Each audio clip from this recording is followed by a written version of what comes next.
Assalamualaikum warahmatullahi wabarakatuh.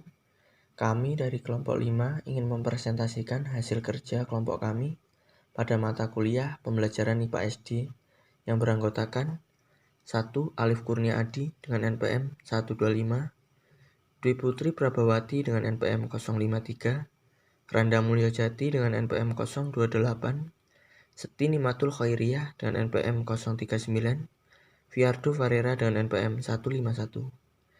Di sini kami akan membawakan materi tentang hubungan makhluk hidup dengan lingkungannya.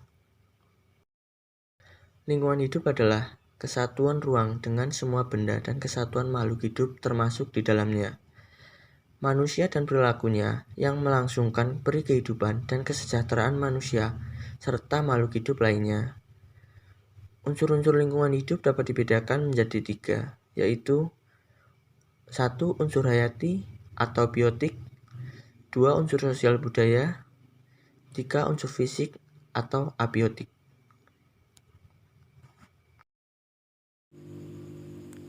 Organisasi kehidupan.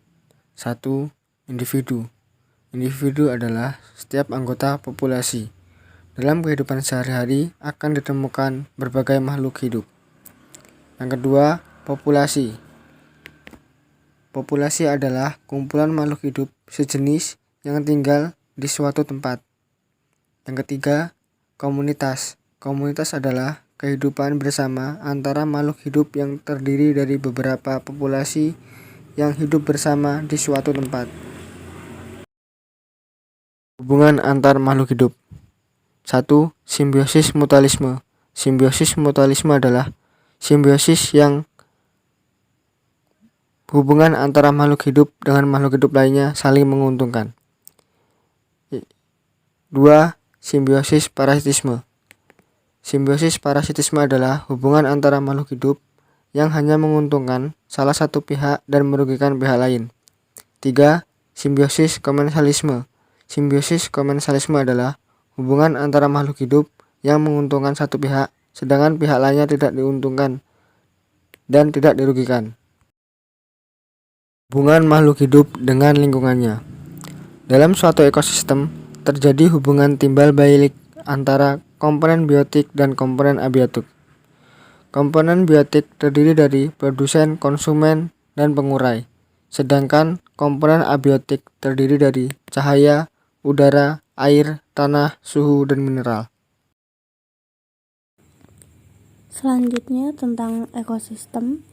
Ekosistem adalah suatu sistem ekologi yang terbentuk oleh hubungan timbal balik tak terpisahkan antara makhluk hidup dengan lingkungannya. Ekosistem bisa dikatakan juga suatu tatanan kesatuan secara utuh dan menyeluruh antara segenap unsur lingkungan hidup yang saling mempengaruhi. Komponen-komponen dalam ekosistem. Ekosistem tersusun atas 2 komponen utama, yaitu komponen abiotik, yaitu komponen ekosistem yang terdiri dari makhluk tak hidup atau benda mati yang meliputi air. Persediaan air di permukaan tanah akan mempengaruhi kehidupan tumbuhan dan hewan.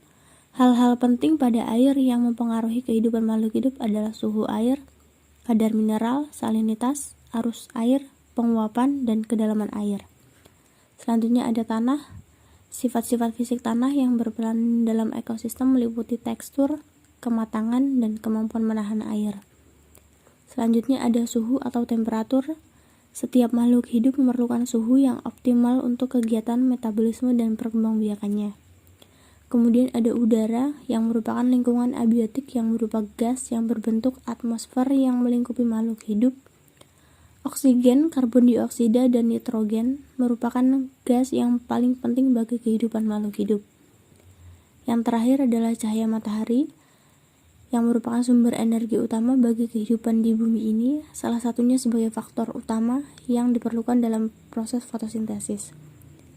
Yang kedua ada komponen biotik, adalah komponen ekosistem yang terdiri dari makhluk hidup yang meliputi tumbuhan, hewan, dan manusia, terbagi menjadi produsen, yaitu makhluk hidup yang dapat membuat makanan sendiri dengan bantuan sinar matahari melalui proses fotosintesis.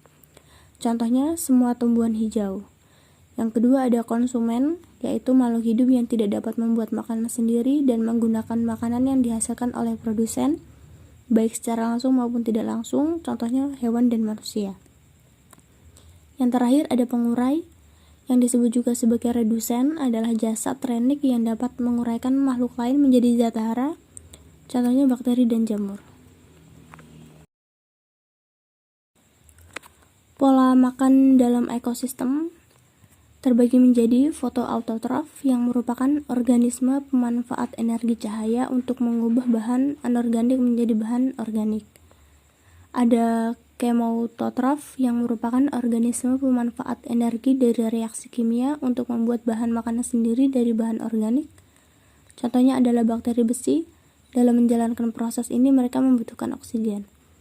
Yang terakhir ada organisme heterotrof, adalah semua organisme yang tidak dapat membuat makanan sendiri akan tetapi memanfaatkan bahan-bahan organik dari organisme lainnya sebagai bahan makanannya, yang terdiri dari 3 tingkatan, yaitu konsumen yang secara langsung memakan organisme lain, pengurai yang mendapatkan makanan dari penguraian bahan organik dari bangkai detritivor yang merupakan pemakan partikel organik atau jaringan yang telah membusuk, contohnya adalah lintah dan cacing. Jenis-jenis ekosistem. Yang pertama, ekosistem alamiah. Ekosistem ini adalah ekosistem yang tercipta dengan sendirinya tanpa ada campur tangan dari manusia. Oleh karena itu, kita sebut sebagai ekosistem alamiah. Yang kedua, ekosistem buatan. Ekosistem ini merupakan yang terbentuk dengan adanya campur tangan manusia. Dibuat kebanyakan untuk memenuhi kebutuhan manusia. Faktor-faktor yang mempengaruhi ekosistem. Yang pertama, penggunaan bahan kimia. Yang kedua, penebangan hutan. Yang ketiga, penggunaan kendaraan bermotor. Yang keempat, pemburuan liar. Dan yang terakhir, limbah sampah. Jenis-jenis makanan hewan. Yang pertama, makanan berupa tumbuhan, antara lain daun, batang, buah, dan biji.